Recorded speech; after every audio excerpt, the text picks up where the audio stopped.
1,000 years of rise and fall. From the first pharaoh uniting the Nile, to the colossal pyramids built as tombs for gods, to the golden age of an empire that stretched across the known world. But then came civil war, foreign pharaohs, and the final dramatic end under a Greek dynasty and the shadow of Rome. This is the complete, breathtaking story of ancient Egypt, the longest-lasting civilization in human history, in one epic tale. Welcome to Beautiful History, where every story is an adventure. From the sands of ancient Egypt to the bustling streets of modern cities, we uncover the mysteries, dramas, and wonders that shaped our world. Explore lost civilizations, epic battles, and legendary figures brought to life with passion and detail. Discover the journey of humanity from Egypt to the world. Subscribe now and let your adventure through time begin. This is Beautiful History.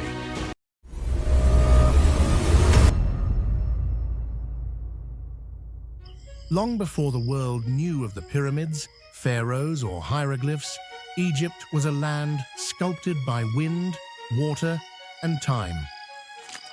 Nearly 700,000 years ago, in the Paleolithic period, the Nile Valley and adjacent deserts welcomed their first human inhabitants. Roaming hunter-gatherer bands who left behind chipped hand axes, flakes, and knives of stone. These early Egyptians tracked migrating herds, foraged the wild floodplains, and sought shelter near the life-giving river corridors and oases. The climate was kinder then. The Sahara was not yet a deadly expanse, but a mosaic of grasslands and lakes supporting wildlife. Around 10,000 BC, the world began to warm, and the great African humidity belt shifted. As the Sahara slowly dried and grasslands receded, communities gravitated ever closer to the Nile. In the Epipaleolithic period, small groups fished with bone harpoons and netted catfish from receding marshes. Pottery emerged at sites like Fayum, alongside signs of early plant gathering and semi-permanent huts. By 5500 BC, the Neolithic transformation blossomed along the Nile's floodplains. Farming communities, now fully reliant on the cycles of river inundation, sowed wheat and barley and tended cattle, sheep, and goats. The first villages rose along the banks, their houses of mud brick and reed clustered for protection and community. The Badarian culture, flourishing between 4400 and 4000 BC, produced delicate ceramics, jewelry, and the earliest known cemeteries. Evidence of ritual, identity, and social differentiation. The Naqada cultures, emerging around 4000 BC, brought intensified agriculture, fortifications, and craft specialization. Trade routes stretched southward to Nubia and east toward the Red Sea, as far-flung goods flowed into the valley. Regional chiefdoms developed, each ruled by a local elite, as shown in graves, richer with imported ivory, obsidian, and gold artifacts. By 3500 BC, the two great polities of Upper and Lower Egypt took form. Monumental architecture arose. Mud brick mastabas marked the graves of leaders. And the first attempts at writing in the form of simple symbols hinted at the coming of literacy. By around 3218 BC, the process of unification neared completion. Powerful kings, like Narmer, wielded the twin crowns and prepared to inscribe their deeds in history.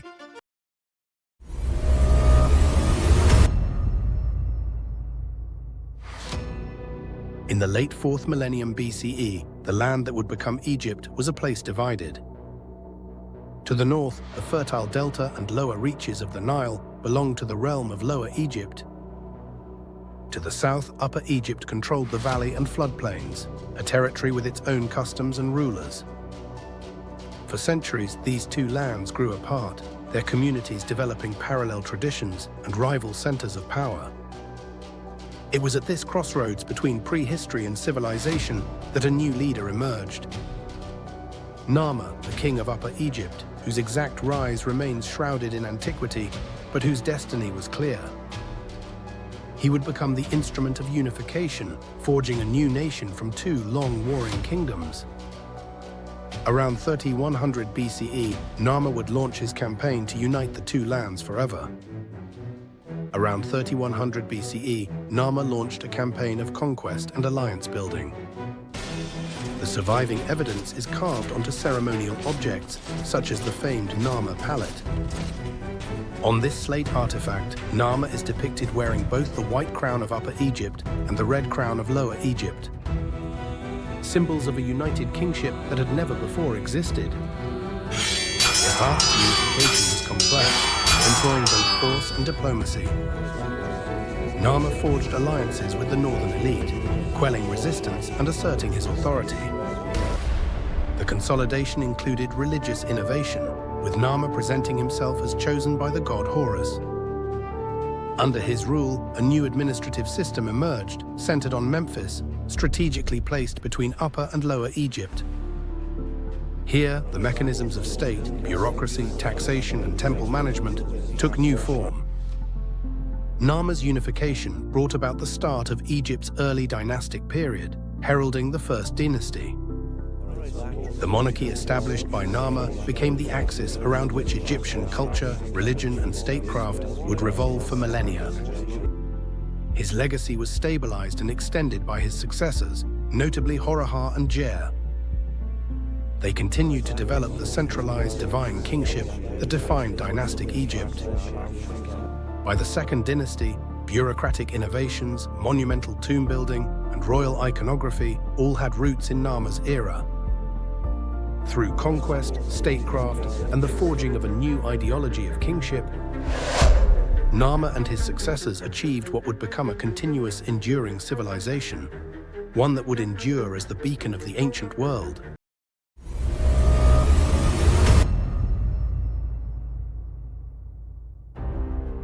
Around 2686 BCE, the Old Kingdom of Egypt begins to flourish along the mighty Nile River.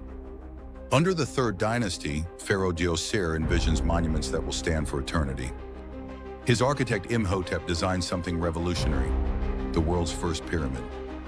The Step Pyramid at Saqqara becomes the blueprint for all future pyramids to come. A sophisticated bureaucracy emerges, centralizing power and connecting distant provinces to Memphis. As the Fourth Dynasty dawns, Egyptian kings reach for even greater immortality through stone. Snefru the innovator begins experimenting with pyramid design, learning from each attempt. Through trial and engineering mastery, he creates the first true smooth-sided pyramid, setting the stage for his descendants' monumental ambitions. Khufu, known to the Greeks as Cheops, embarks on the most ambitious project in human history, the Great Pyramid at Giza.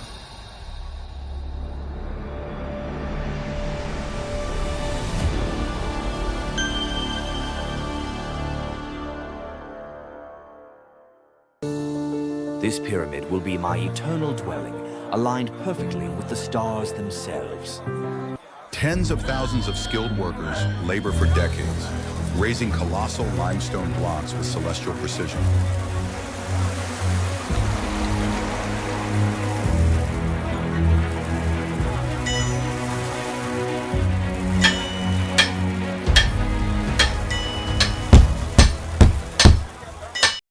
Builds the second pyramid and carves the enigmatic Sphinx, while Menkaure completes the sacred trilogy. The Giza complex stands as the ultimate expression of divine kingship, the pharaoh as both god and king.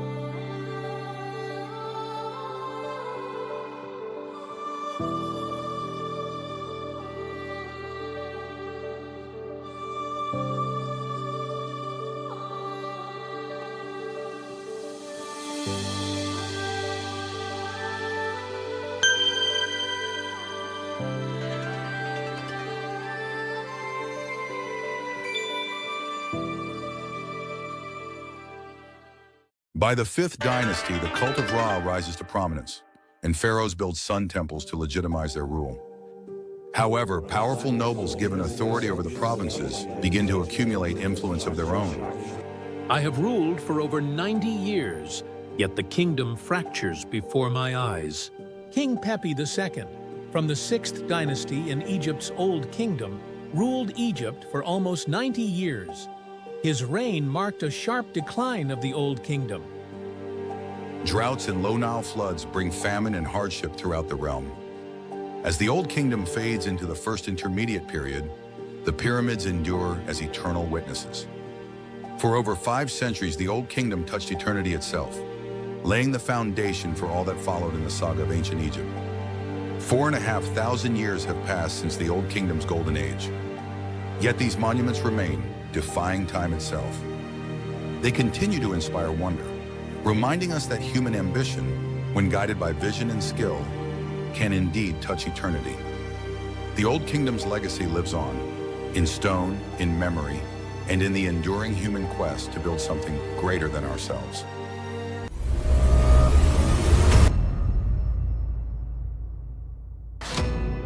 When we think of ancient Egypt, we imagine colossal pyramids and the disciplined grandeur of the pharaohs.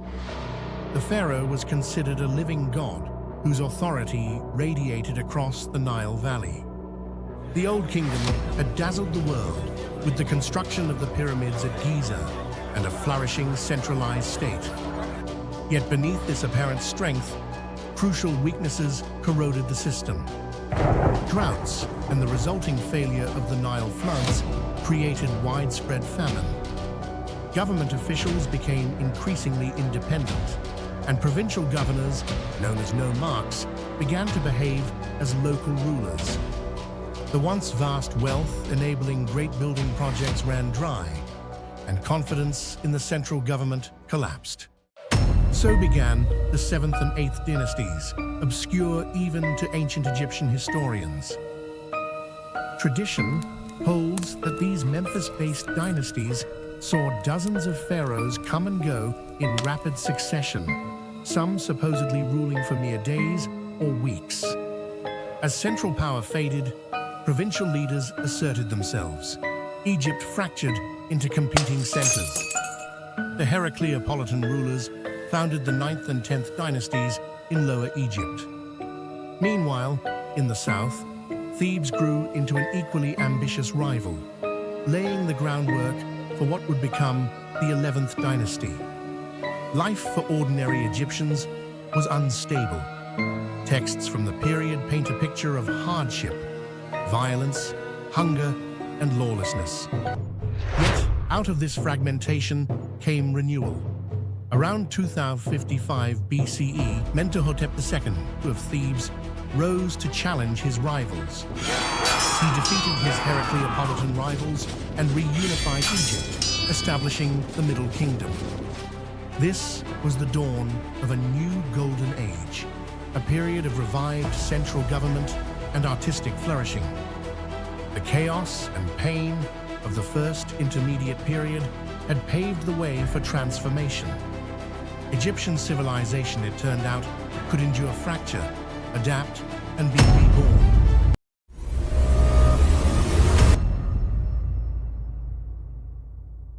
For over a century, Egypt had been torn apart by civil war and fragmentation.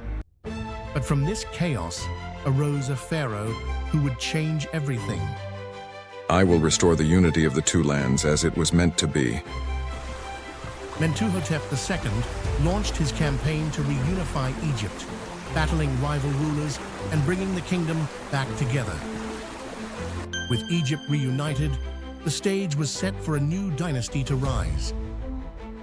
The old capital served its purpose, but we need a new seat of power that can control both Upper and Lower Egypt. Amenemhat moved the royal capital north to Ichtawi, a strategic choice that would anchor the great 12th dynasty.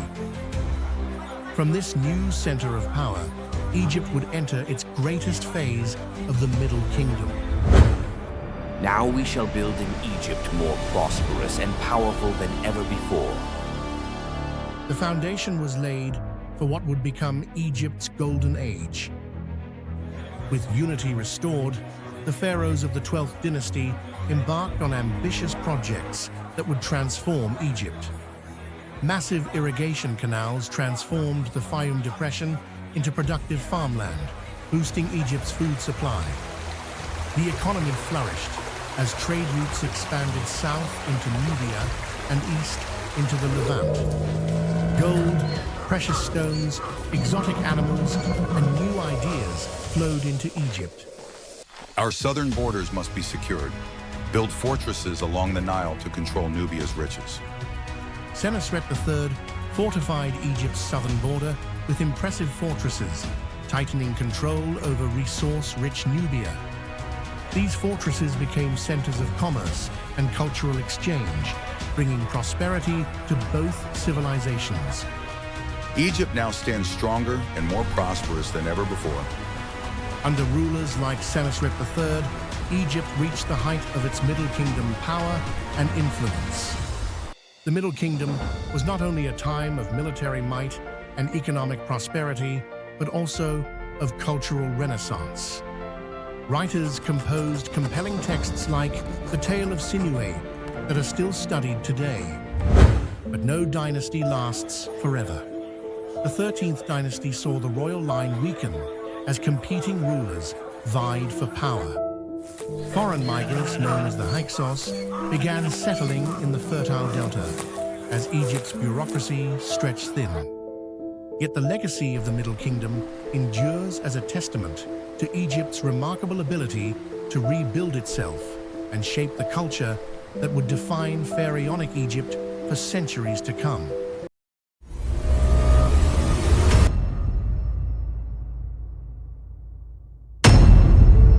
In the shadowed centuries of the Second Intermediate Period, ancient Egypt found itself fragmented and vulnerable.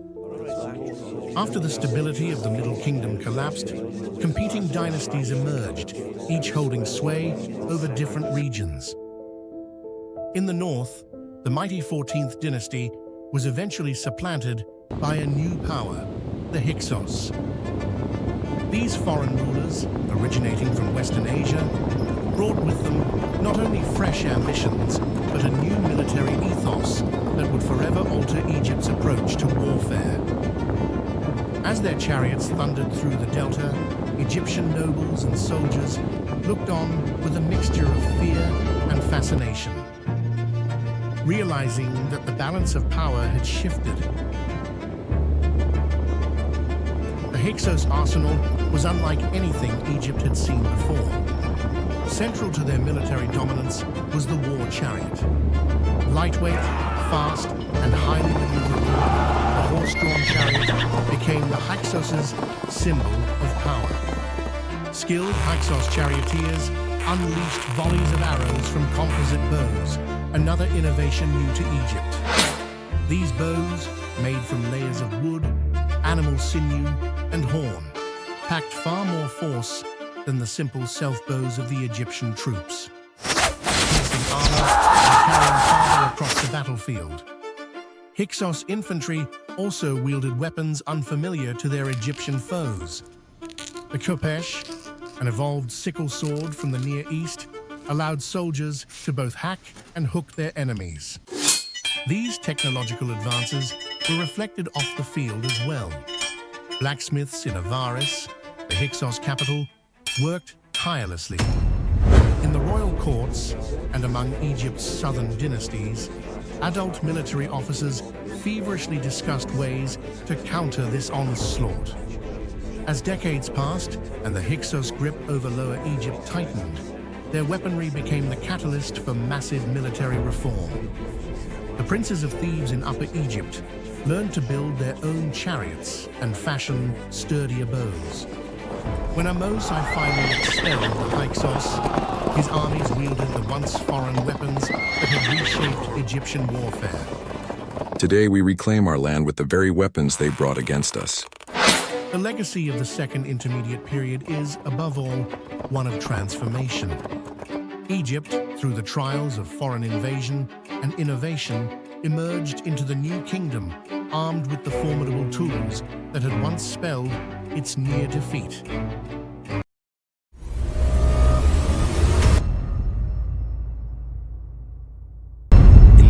16th century BCE, Egypt found itself fractured and humbled. Much of the fertile Nile Valley had come under the rule of the Hyksos, a foreign dynasty wielding unfamiliar technologies. The Egyptian royal line clung to independence only in the distant south, ruling from Thebes. Among the latter Theban rulers was a determined figure, Ahmose, son of Akhenaten. Raised in a time of occupation and resentment, these tragedies only stoked a fire within him, a conviction that Egypt must be free again. Ahmose's father, Akhenaten, had died fighting the Hyksos invaders.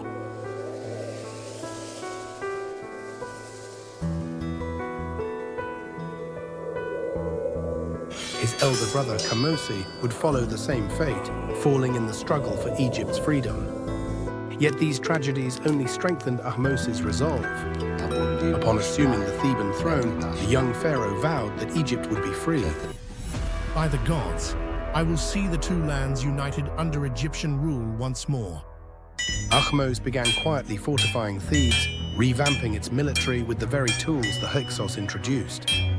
Egyptian stonemasons reshaped old fortresses, while blacksmiths cast new weapons. Chariots bristling with spearmen became the symbol of Theban defiance. Ahmose's first campaign struck southward, securing Nubian territories to control vital gold mines. Once his southern borders were secure, Ahmose turned north, beginning the final liberation. The struggle for Avaris was fierce. Hyksos fortifications met wave after wave of Egyptian assault. Through months of siege and attrition, breaches were forced. The city eventually yielded, reeling under the combined weight of Egyptian innovation and will. The survivors fled eastward, but Ahmose pursued them into Canaan, ensuring the danger would not return. With this, the two lands were united once more under Pharaoh Ahmose. Under Ahmose, Egypt's rebirth flowered. Grand temples rose along the Nile. This was the dawn of the New Kingdom, the most illustrious era of Egypt's ancient civilization. A period distinguished by expansion, architectural splendor, and enduring legacy. All built from the hard-won liberation led by Pharaoh Ahmose, founder of Egypt's Golden Age.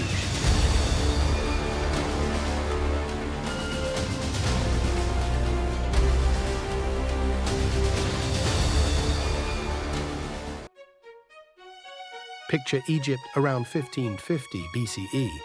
The sands have shifted, and a new era rises from the chaos. The 18th dynasty, the heart of the New Kingdom. From Thebes, a procession of legendary kings will set in motion some of the most remarkable achievements of ancient Egypt.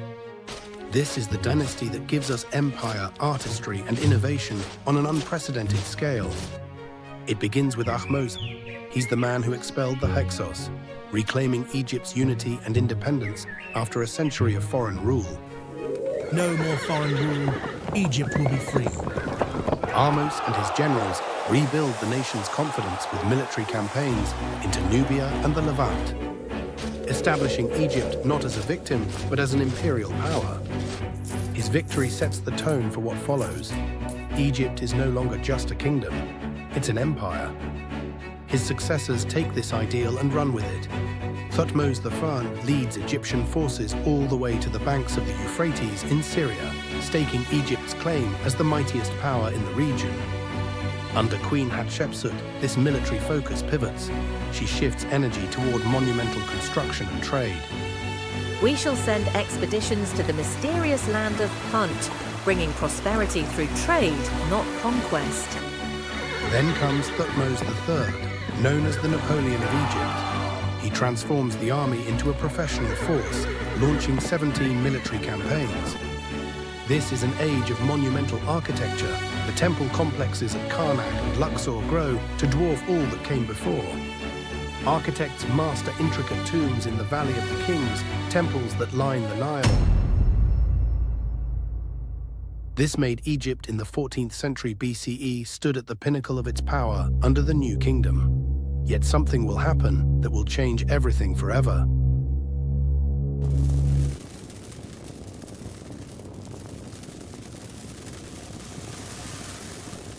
This was an age of sudden upheaval, unprecedented religious revolution. The winds of change first swept Thebes with Akhenaten, previously known as Amenhotep IV.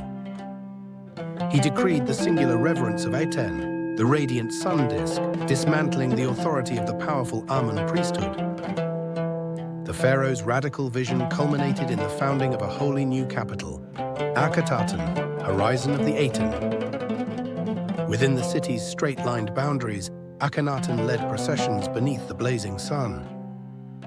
Walls were inscribed not with stoic gods of old, but with scenes of daily life, of the royal family worshipping Aten's abstract glory. Yet as Akhenaten withdrew from diplomatic life, distant vassals pleaded for Egyptian aid that never came. After 17 contentious years, Akhenaten vanished, his exact end shrouded in mystery. In the shadow's aftermath, the court scrambled to restore order. Brief reigns ensued before the enthronement of Tutankhaten. A young royal of uncertain parentage, placed on the throne by elder officials. Almost as swiftly as his predecessor had dismantled it, Tutankhamun restored the worship of the traditional gods. Akhenaten was abandoned, royal tombs returned to the Valley of the Kings, and the sun's singular reign ended. Under the guidance of wise advisors, Tutankhamun sought reconciliation, but real power was wielded behind the scenes. Yet Tutankhamun's reign was brief, ending in his late teens. He was buried with magnificent treasures. In the power vacuum that followed, Horemheb, once a general and advisor, rose to become pharaoh. He erased the images and records of the Amarna interlude, building monuments to the old gods. Declaring himself restorer of Mayat, the order of the universe. By the close of Horemheb's reign, Egypt stood rearmed and unified, the memory of Akhenaten all but effaced. The new kingdom's glory would continue, but the brief sun-dominated revolution would forever remain one of ancient Egypt's most extraordinary and enigmatic chapters. In the glowing heart of the new kingdom, the 19th dynasty of ancient Egypt emerges, an age of warriors, builders, and mighty pharaohs. Following the era of the revolutionary Akhenaten and the restoration under the 18th dynasty, Egypt's throne falls to a new lineage, the Ramessides. The first pharaoh of this line, Ramses I, is a man of military acumen and administrative skill, chosen by Horemheb, the last great ruler of the 18th dynasty. Power is concentrated at Ramses, their newly constructed northern capital, as the nation prepares to project its might on the world stage.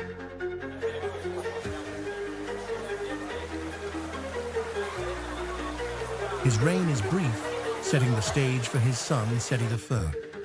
Seti I leads campaigns against rebellious Canaanite cities and Hittite forces in Syria, restoring Egypt's imperial borders. For the glory of Egypt and the gods. At home, he embarks on a vast program of construction, filling the land with majestic temples and memorials. But it is Seti's son, Ramses II, later known as Ramses the Great, who becomes the most renowned of all Egyptian pharaohs. I shall make Egypt the greatest empire the world has ever known. Taking the throne in his late teens, Ramses rules for over 6 decades, waging monumental campaigns against the Hittite Empire. The climax comes at the clash at Kadesh, a battle that ends inconclusively, but Ramses seizes the opportunity to compose grand inscriptions proclaiming victory.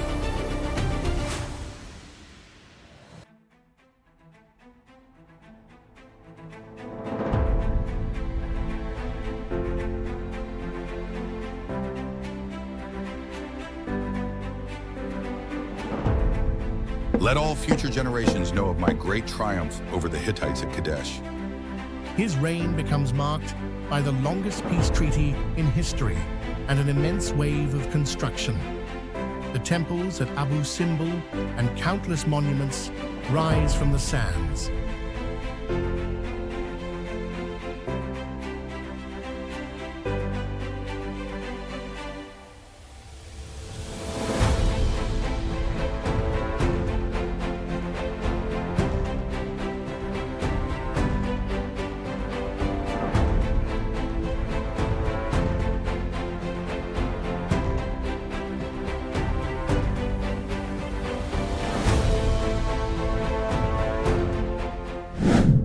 Behind Ramses, his successors struggled to maintain the empire's vast holdings.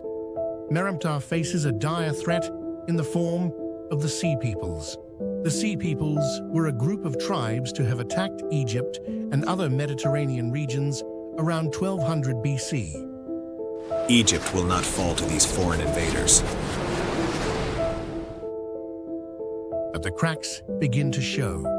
By the end of the dynasties, centralized royal power dissolves, and high priests in Thebes and Libyan warlords vie for supremacy. The age of empire has passed, yet the monuments and inscriptions of the 19th and 20th dynasties endure, silent witnesses to Egypt's final golden age.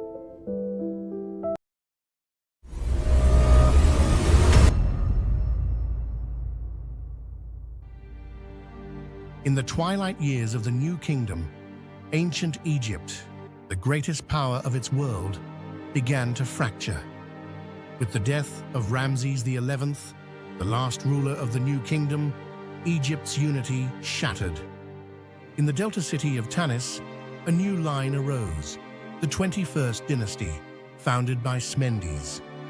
Yet power was fragmented. The high priests of Amun effectively ruled southern Egypt from Thebes, commanding vast temple estates and their own armies. For the first time, spiritual and secular authority resided in separate hands, as Egypt was administered as if by rival kingdoms. But in the western marshes, Libyan mercenaries and tribal groups had quietly settled, sometimes as soldiers, sometimes as farmers. A new force was stirring. By the start of the 22nd dynasty, these Berber-descended chiefs rose to prominence. Shoshenq I, a Libyan chieftain from Bubastis, seized the kingship. I am Pharaoh now, ruler of both lands. The Libyan period has begun. Shoshenq's reign was vigorous. He restored Egypt's influence in Canaan, famously appearing in the Bible as Shishak. The wealth of Solomon's temple now belongs to Egypt.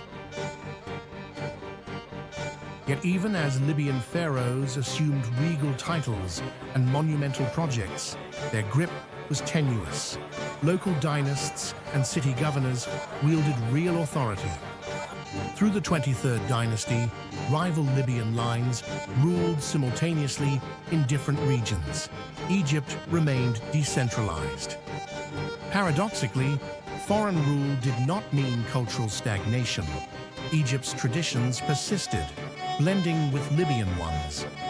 But this balance would soon fracture anew.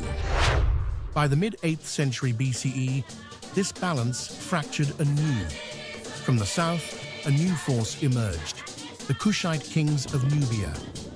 I will reunite the two lands under one crown. Egypt shall be whole again.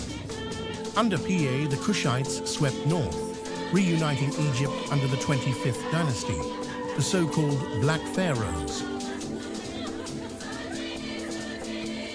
For a brief moment, the old grandeur flickered again, but this renaissance would soon collide with the might of Assyria.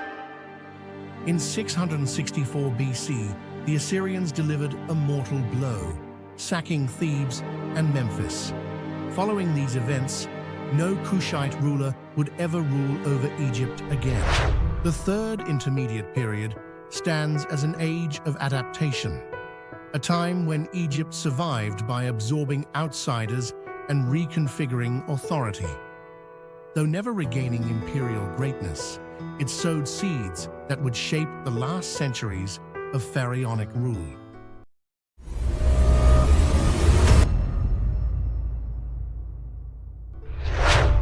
By the 7th century BCE, the glory of ancient Egypt had become a distant memory.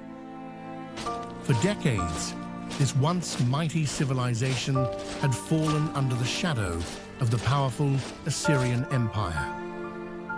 Egyptian temples stood in disrepair, their sacred rituals disrupted by foreign rule. Yet in the city of Sais, local leaders began to dream of reclaiming their ancient homeland. Among these leaders emerged Psamtik I, founder of the 26th dynasty who would change Egypt's destiny forever. These Greek warriors will be the key to our liberation. Their military skill combined with Egyptian determination will drive out our oppressors. Through careful diplomacy and strategic alliances, we will reclaim what is rightfully ours. With his foreign mercenaries and diplomatic cunning, Psamtik ousted his rivals and reunited Upper and Lower Egypt. Trade flourished, art blossomed, and the ancient rituals echoed through Egyptian temples once more. Welcome, friends from across the Mediterranean. Egypt opens its arms to profitable partnership. Under Pharaoh Ahmose II, Egypt reached new heights of prosperity, establishing Naucratis as a window to the Greek world. Trade flourished and cultures mingled, creating a golden age of Egyptian Renaissance. But in 525 BCE, storm clouds gathered from the east as Persia's mighty empire set its sights on Egypt.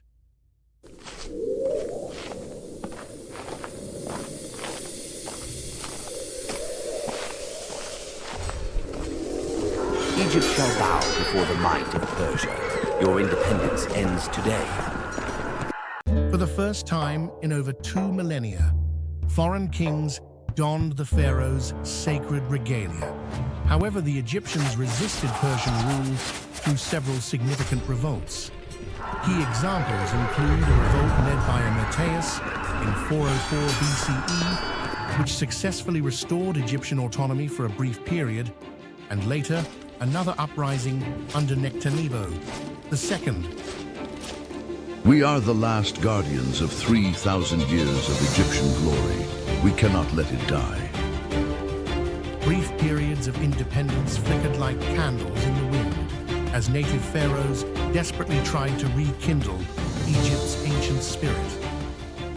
But in 343 BCE, the Persians returned with overwhelming force. Egypt's last independent pharaoh, Nectanebo II, fled south into exile. With his departure, the curtain fell on over 3 millennia of native Egyptian rule. The late period had been a valiant last stand, an era where ancient traditions endured even as the world around Egypt changed forever. Egypt would rise again under new masters, but never again would native pharaohs rule the land of the Nile.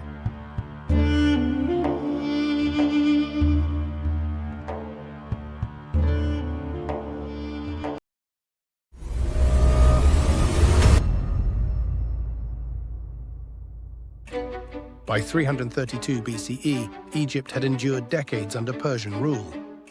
The land of the Nile yearned for liberation from their foreign oppressors. Then came Alexander the Great, the Macedonian conqueror who would change Egypt forever. We come not as conquerors, but as liberators. The Egyptians welcomed Alexander as their savior from Persian tyranny. Alexander's first move was to visit Memphis, the ancient capital of Egypt. Rather than impose his will, he chose to honor Egyptian traditions. I come to honor the gods of this sacred land. Alexander proclaimed himself pharaoh, adopting the ancient symbols of Egyptian kingship. Here, we shall build a city that will rival all others, Alexandria. Alexandria would become Alexander's greatest legacy in Egypt.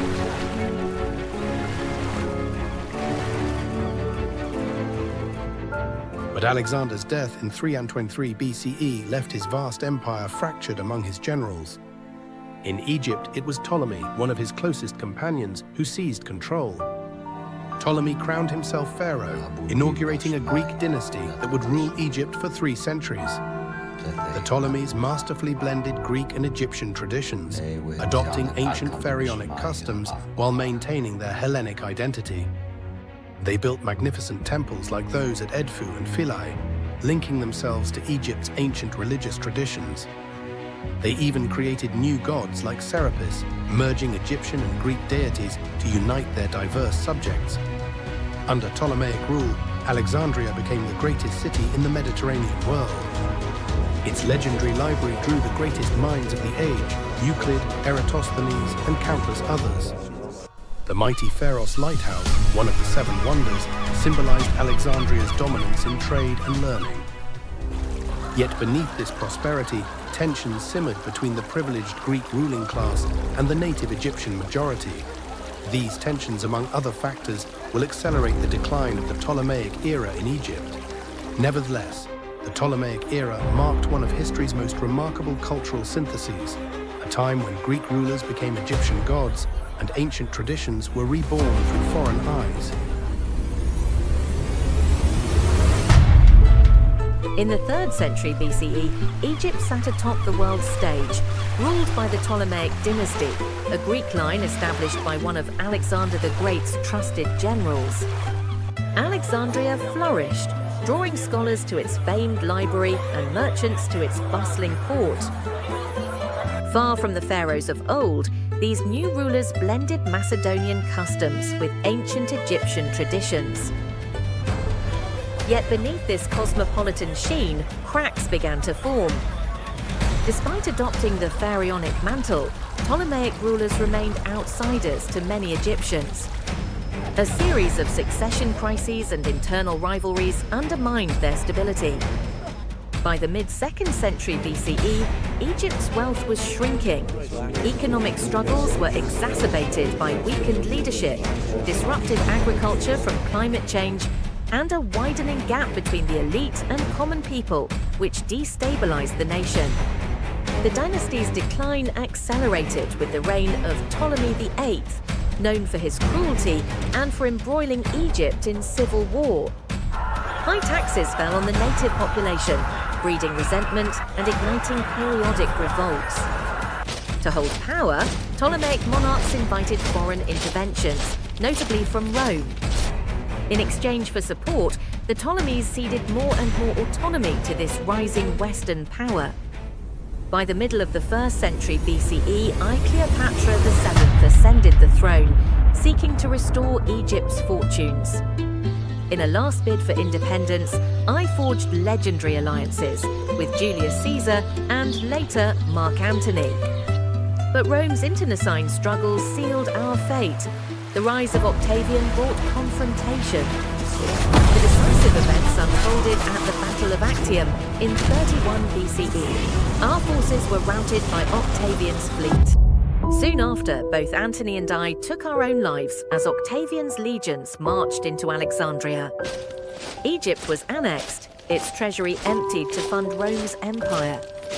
Under Roman rule, the traditions of ancient Egypt withered. The Library of Alexandria was burned, a symbol of knowledge lost. The line of pharaohs ended, hieroglyphs faded from use, and native temples fell into neglect. Over time, the ancient priesthood lost its power, and Greek and Roman customs dominated.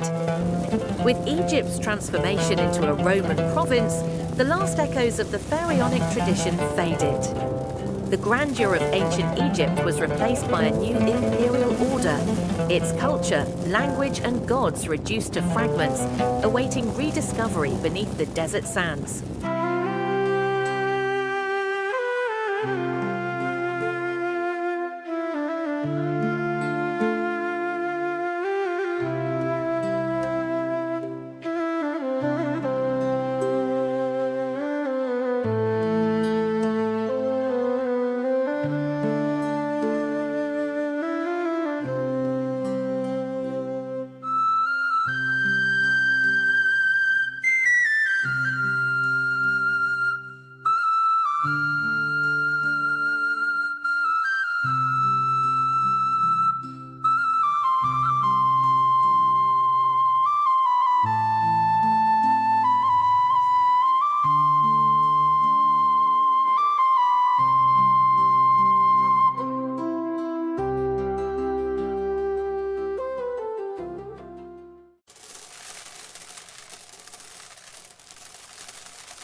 Thank you for watching. Subscribe for more journeys through time.